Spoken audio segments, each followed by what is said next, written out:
Hey everyone, welcome to another video. Today we're going to talk about issue number 1 of X Factor From the Ashes, written by Jed MacKay. But before we dive into the story, I want to ask you a favor. If you enjoyed this video, please leave a like and a comment to help the channel grow. Now with that said, this issue opens with a commercial that was produced by Roger Broderick. And in this commercial, Roger had a special message for all the mutants that were born in the United States. The message stated that the mutant nation of Krakoa may be gone and over, but the mutants' life has just begun. And according to this man, America was always their real home because the America of today is different than the one mutants traditionally grew up in. In today's America, mutants are more accepted and respected. And as for those mutants with the right set of skills, new opportunities await them in X Factor. So with that said, on the next page, we see Roger showing General Mills the same commercial we just witnessed. Now via this conversation between the two, we learn that Roger was creating this all-mutant strike force for America in case of future conflict. Now despite Roger's pitch, the general was completely against the operation and saw no potential in the recruitment of mutants because of how much the public hated them. But that is when Raj shot back and said, his research stated that the public likes the famous ones and in time public opinion will come around. Now to this point, the general went on to say that people can pretend to be different, they can pretend that they've grown, but who people say they are isn't who they really are, for it's only who they wish they were if only they weren't so afraid. So with that statement made, on this page, we see exactly who is on Roger's funded X Factor team with Angel, front and center, leading the charge. Now following that, we pick up sometime later with the said leader, Warren aka Angel, walking a red carpet event with reporters following him and begging him for a statement for his millions of fans. To which he replied by saying that they all are putting their lives on the line out there in the field, and there's a good chance they may die on their missions, so please subscribe. Now following that, we see the same reporter trying to interview Firefist next, but unlike Angel, Firefist wasn't as camera savvy. So when the reporter misreported facts about Firefist, he got extremely upset. So with the red carpet going bad, Angel points out how much of a disaster the event is turning out to be. To which Roger responds by saying, "Be quiet and just smile, for Warren actually owns 8% of their business agreement. So if this team looks bad, they both Warren and Roger will lose profits." Now after that, we meet Cyber and Feral, who are also part of the team. So as you may have guessed, initially, the audience wasn't thrilled about this lineup. However, their excitement grew when a limo arrived, and Beast emerged from it. So with that said, their excitement turned to confusion as Beast transformed into Cameo, the team's resident shapeshifter. Now with the crowd less than excited, Angel turned to Roger and doubled down on how things weren't going well, to which Roger admitted that they couldn't get the A-list mutants, which was why Angel was in charge. And right as he attempted to say that the people loved him, an egg flew from the audience and landed on Angel's uniform. Now this pissed Roger off because he wanted no fans within egg-tossing distance, especially a group of mutants who saw Angel as a traitor. Now this group of mutants that was calling Angel a traitor went by the name Refuseniks, and this team was an underground group of mutants that held on to the idea of Krakoa, like it was a utopia that everyone somehow misremembers. And one of the things this organization calls for is for every mutant to boycott nation-states. Now Roger saw this behavior as utter fantasy, but a fantasy they believed in. So with that explained, Angel started to understand why recruiting for this team was going so badly. So with things going from bad to worse, Roger rushes the team together to do a group picture as the egg remains in view. Now with both sides of the audience tension about to blow, both parties had something in common, and that was they wanted Angel to go back to Krakoa. So with the picture taken, the team exit the scene in a van. Now following that PR nightmare, we pick up with the team in said van driving through Hollywood, as Cyber states he is only 17 years old and is already a pariah. So with negativity in the air, Roger then turns to the team and tells them not to worry about the people, because once they get a mission or two under their belt, then the people will come around. So as the facility's gates opened, Roger then went on to say the military and its partners still have faith in them. And on the next page, we get to see the X Factor house that will serve as their headquarters. Now this was all Cyber needed to see to pique his excitement, so after they exited the vehicle, Roger told the team to explore the grounds and pick out their rooms and make themselves at home. So as the team rushed into the home, Angel requested for Roger to hang back, because he asked for a word alone with him. And during their interaction, Roger states that they were barrel scrapping, but Angel shouldn't worry because if his team washed out, then he got other mutants ready to go in their place, like Alex Summer, aka Havoc. Now the last time we saw him, he was a zombie, but in the Infinity comic lines, they explain how he returned to normal. But anyway, getting back to the story, Roger then went on to say that Frenzy was also a potential mutant that he could call on. Now this got Angel mad because he wasn't on the best of terms with her.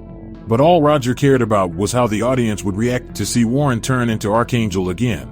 To which Warren revealed that he can no longer do that, which I think is a lie, because we saw him do it in the Heir of Apocalypse mini-comic line.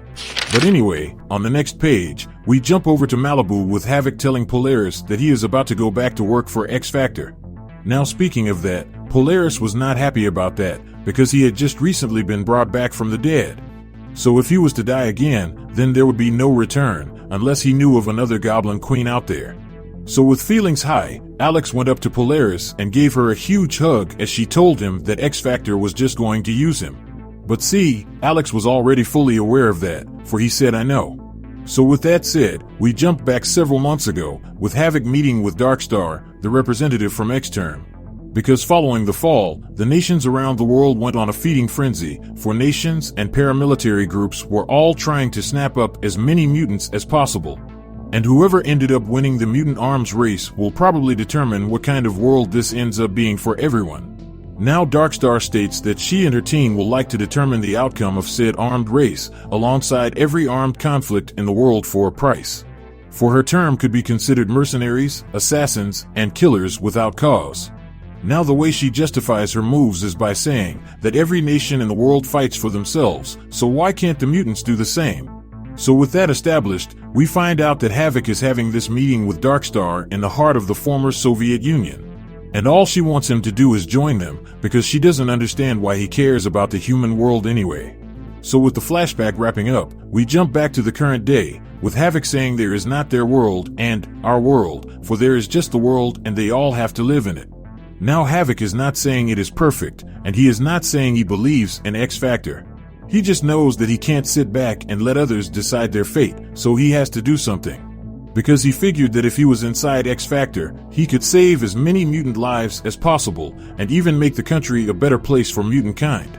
So with Havoc's intentions made clear, Polaris tells him that people don't change the system from the inside, but instead, the system ends up changing them. So with pain in Havoc's heart, he turns away and tells Polaris his name is no longer Havoc, but instead Alex. Now with that going down, we jump back over to the X-Factor headquarters, with the team working out, and while they are doing that, an alarm goes off, for the rent was due. So on the next page, we see General Mills and Roger getting a message from Angel saying the team was on their way to their first mission. So with that said, during their interaction, the General stated that she has to begrudgingly admit that the target Roger selected was actually a good military target, so she had to ask how did he come up with it. To which he replied by saying he used a skill he learned in producing shows. And that skill stated, if nobody cared about the characters then it would be best to focus on the plot. So if people weren't excited about the team, then he wanted to show them something to be excited about. So as the X-Factor craft cut through the sky, the ship immediately started to take fire. Now with explosions bursting in the air, Warren turned to Cyber and told him to prepare to jump, but as you may have assumed, the child was scared out of his mind. So with a little push, Cyber was knocked out of the craft, as Warren assured him that no one was going to die.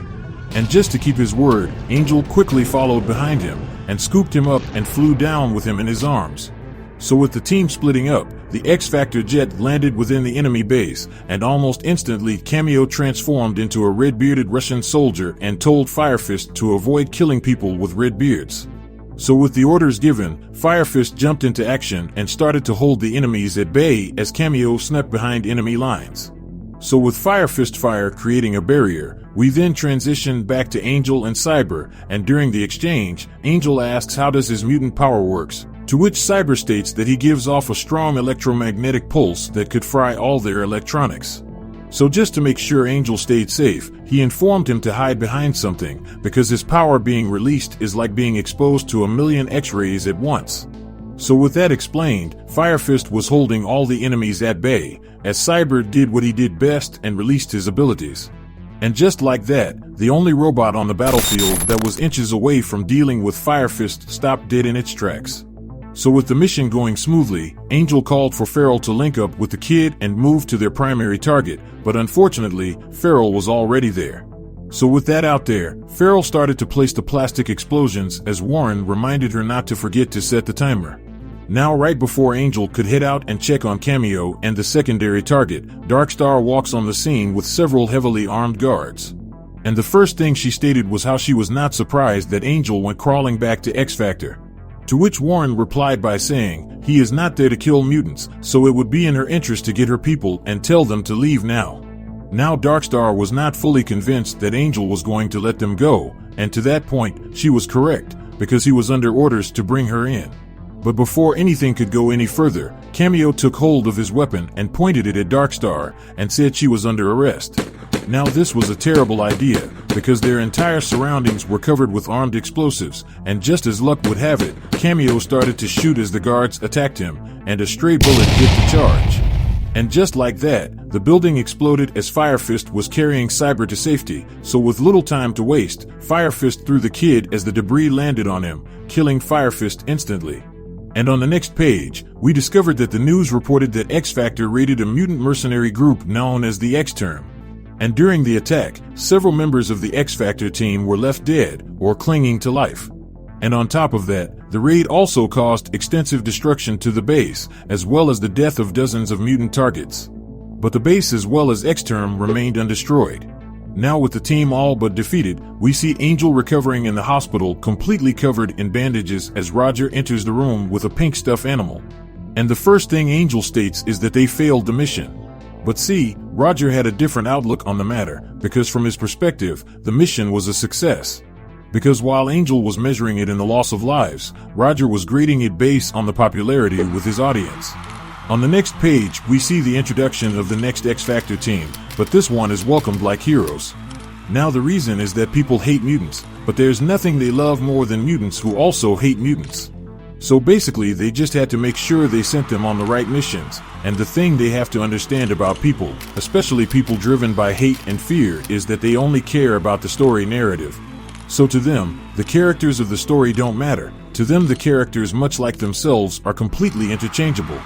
And on this team, we see Havoc, Frenzy, Pyro, Cecilia, Cyber, and Granny Smithy. So with that said, the first issue comes to an end. But anyway, down in the comment section below, let me know your thoughts about this issue and what predictions you could have moving forward.